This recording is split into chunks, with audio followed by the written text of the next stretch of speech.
विमल पोलो जोबा केसरी, हर पल मनाओ केसरी त्योहार। विनोद जी गला भी थोड़ा खराब है। हाँ मैं थोड़ा इसीलिए हाँ बोलिए विनोद जी। मैं ये राहुल गांधी के पास वाकई जैसे सतीश जी कह रहे हैं सारे हथियार तो तीर तो उन्होंने चला लिए, सारे उन्होंने पैंतरे राजनीति में जो होते हैं साम दाम दंड भेद सब कर लिया।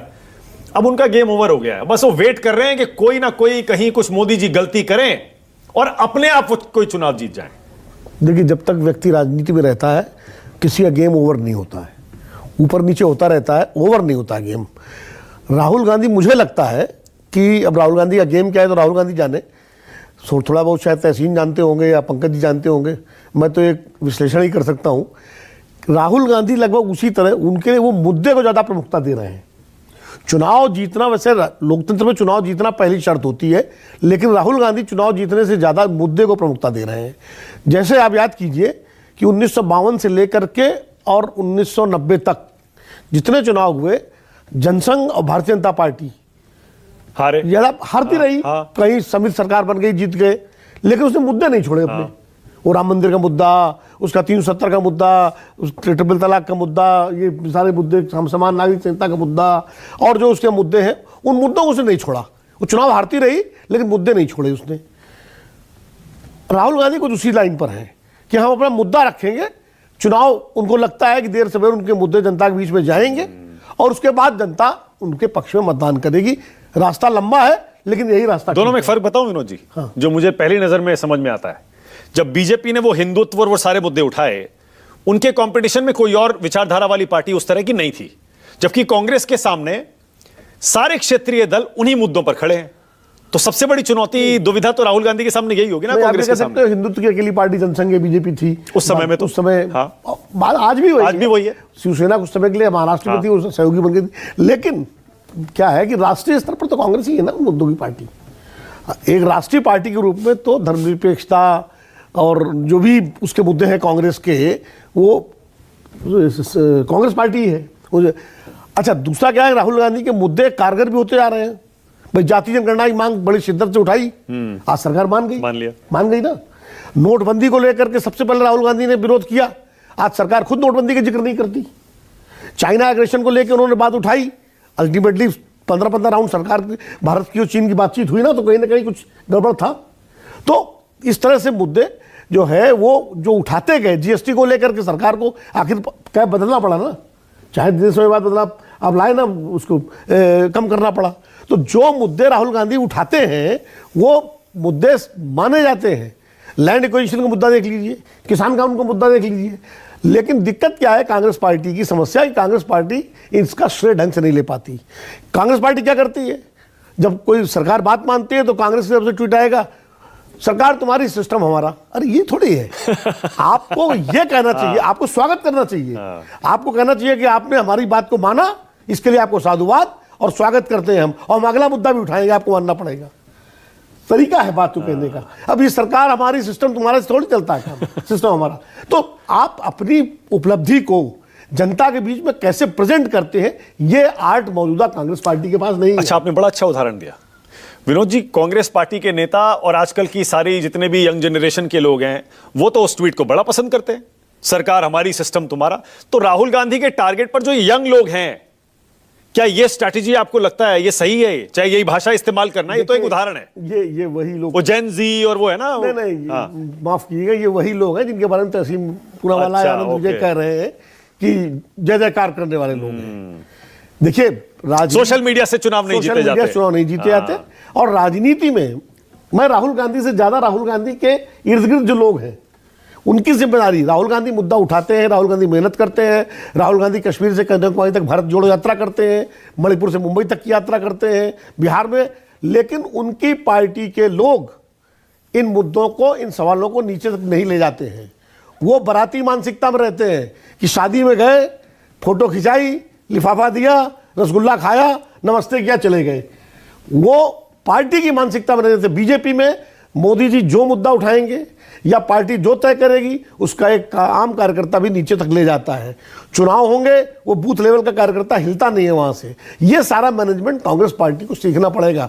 अब ये एक कार्यक्रम में हम और पंकज जी दोनों लोग थे और वहां मैं देख रहा था कांग्रेसी नेताओं का पूरा हिसाब किताब।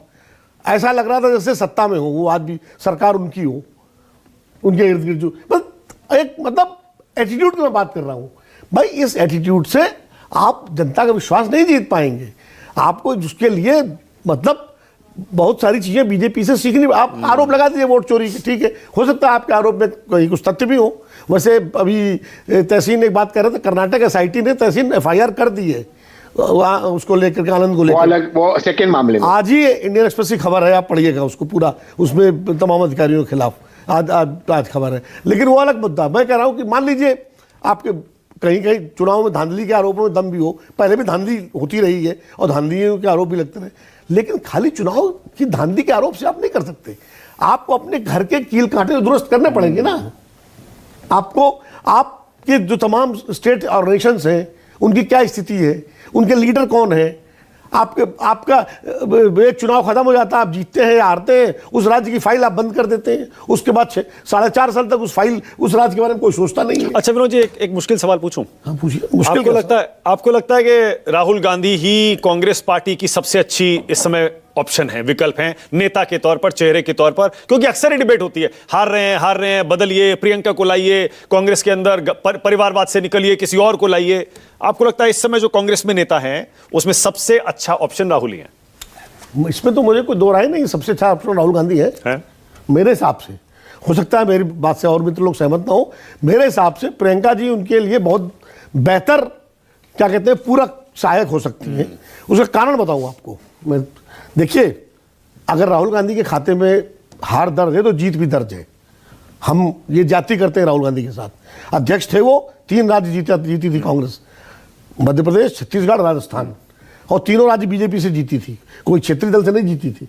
इसको आप कैसे इग्नोर कर देंगे? गुजरात में 99 पे ले आए थे 2017 में। मैं फॉलोअप की बात कर रहा हूँ, फॉलोअप नहीं होता। राहुल गांधी की हार का तो जिक्र होता है, उनकी जीत का जिक्र नहीं होता है। कर्नाटक जीती कि नहीं जीती, हिमाचल जीती कि नहीं जीती कांग्रेस पार्टी, तेलंगाना जीती कि नहीं जीती, तो ये इनको आप नहीं कर पाते। प्रियंका जी बहुत बढ़िया संवाद शैली है उनकी, कैरिस्मेटिक है, चार्मिंग है, लोगों से मिलनसार बहुत है, कम्युनिकेट बहुत अच्छा करती है, इसमें कोई दो राय नहीं है। इस मामले में वो, जैसे फर्क मैं बता दूं, राहुल गांधी से आप 4 बार मिल गए, 5वीं बार आपसे मिलेंगे तो भी वैसे ही लगेगा जैसे पहली बार मिल रहे। और प्रियंका जी से आप 1 बार मिलिए और उसके बाद 6 महीने बाद मिलिए तो एकदम कहेंगे और कैसे मानक। तो ये फर्क तो है दोनों में। लेकिन राहुल गांधी के मुद्दों को लेकर के जो दृढ़ता है, राहुल गांधी की जो मेहनत की क्षमता है, राहुल गांधी की जो व्यक्ति की पहचान है, समझे? ये छुट्टी पे जाते हैं इसकी आलोचना होती है, ये सही है गलत है? देखिए, छुट्टी पर तो जाते हैं, आलोचना की भी जा सकती है, क्या जा सकती है, उसका अलग अलग, उसका अपना अपना व्यक्ति की राय है कि छुट्टी पे, दुनिया में तमाम नेता छुट्टी पे जाते हैं, कई नेता नहीं जाते हैं। मैं तो कहता हूं कि मेरा अपना मानना है कि 24 घंटे में 18 घंटे आप काम मत करिए, आप 12 घंटे काम करिए, 14 घंटे काम करिए, कुछ घंटा आप रिलैक्स भी करिए, सोचिए भी देश के लिए। खाली कामें करते रहेंगे अगर तो सोचेंगे कब, वो एक अलग बहस है, उसमें हो सकता है कुछ मेरी बात से सहमत ना हो, लेकिन मैं कह रहा हूं कि छुट्टी पे जाना कोई बड़ा मुद्दा नहीं है। सवाल है जितने दिन आप काम करते हैं उस दिन कैसे काम करते हैं, वो महत्वपूर्ण है। अगर साल भर में आप मान लीजिए कुल मिला के 1 महीने की छुट्टी ले लेते हैं, सारी जोड़ लीजिए आप, तो 11 महीने जो आप काम करते हैं उस काम का नतीजा क्या निकला, वो महत्वपूर्ण। आज चुनाव हो जाए विनोद जी तो कितनी सीटें आएंगी कांग्रेस की, कोई अंदाजा लगा सकते हैं ऐसे? यार ये तो सवाल ऐसा है, मैं तो इस मामले में आनंद विजय, ट्रैकर चलते हैं ना अक्सर, आनंद विजय की ट्रैकर चलाते हैं लोग, ओपिनियन पोल चलाते हैं, उनके पास मूड ऑफ द नेशन बताते हैं, उनके पास साधन होते हैं, लाखों रुपया खर्च करते हैं, वो पैसा वैसा दीजिए हम लोग को, हम भी बता देंगे। नहीं, जैसे मान लीजिए हाल में जो विधानसभा चुनाव हुए, लोकसभा चुनाव के बाद, मैं सहमत हूं आपसे भाई, उतना पैसा वैसा दीजिए, बता देंगे। नहीं, मैं कह रहा हूं अगर विधानसभा चुनाव के नतीजे देखें, लोकसभा चुनाव के बाद जो हुए हैं, जैसे महाराष्ट्र देखिए, वहां पर बीजेपी लोकसभा में हारी थी, एनडीए हारा था, और वहां देखिए प्रचंड बहुमत से विधानसभा जीत गए। विधानसभा चुनाव और लोकसभा चुनाव के नतीजे अलग अलग होते हैं। 3 राज्य कांग्रेस जीती 18 में, 19 में तीनों राज्य साफ हो गई। 3 राज्य, वही 3 राज्य बीजेपी 2023 में जीती, और उसके बाद राजस्थान में आप देख लीजिए अलग नतीजे आ गए, मध्य प्रदेश में ठीक हो गया। तो महाराष्ट्र में आप देख लीजिए, लोकसभा में कुछ और विधानसभा में कुछ। तो विधानसभा के मुद्दे और लोकसभा के मुद्दे अलग होते हैं। किस मुद्दे पर चुनाव हो रहा है, क्या वातावरण है, क्या उस वक्त कौन सा बिल्कुल केंद्रीय मुद्दा क्या है, ये सारी चीजें इन पर फैक्टर डिपेंड करता है। आज मैं कैसे, आज तो अभी तो देश के अंदर कोई मुद्दा ही नहीं है कायदे से, केंद्रीय मुद्दा इस समय, मतलब मुद्दे हैं। SIR है नहीं जो चल रहा है। देखिए SIR चुनाव का मुद्दा नहीं बन सकता, मैं बार बार कहता हूं, मैं बिहार में भी कहता था। ओके, यानी चुनाव के लिहाज से आपको लग रहा है इस समय कोई ऐसा बड़ा मुद्दा नहीं। मुद्दे जैसे बेरोजगारी वगैरह है ना, वो सतत मुद्दे हैं, सतत है। जैसे कुछ होता है ना कि सदा सुहागिन रहो, आशीर्वाद है ना, तो महंगाई, बेरोजगारी, गरीबी, भूखमरी, ये आर्थिक असमानता, ये सारे मुद्दे सदा ये तो सुहागिन रहेंगे, रहते तो हैं। हाँ। ये मुद्दे, जो मुद्दा एकदम से अचानक लोगों को घेर करता है, जैसे 2019 में पुलवामा के बाद एक बड़ा मुद्दा खड़ा हो गया राष्ट्रीय सुरक्षा का, जिसने बीजेपी को एकदम से 303 सीटों पहुंचाया है।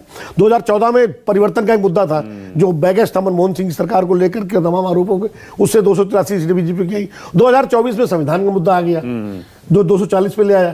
तो ऐसा कोई मुद्दा अभी इस वक्त सामने नहीं है, और वो मुद्दा चुनाव के टाइम ही खड़ा होता है। हाँ, जब चुनाव आएगा तभी आता। हाँ, सही कह रहे हैं। Okay, alright. तहसीन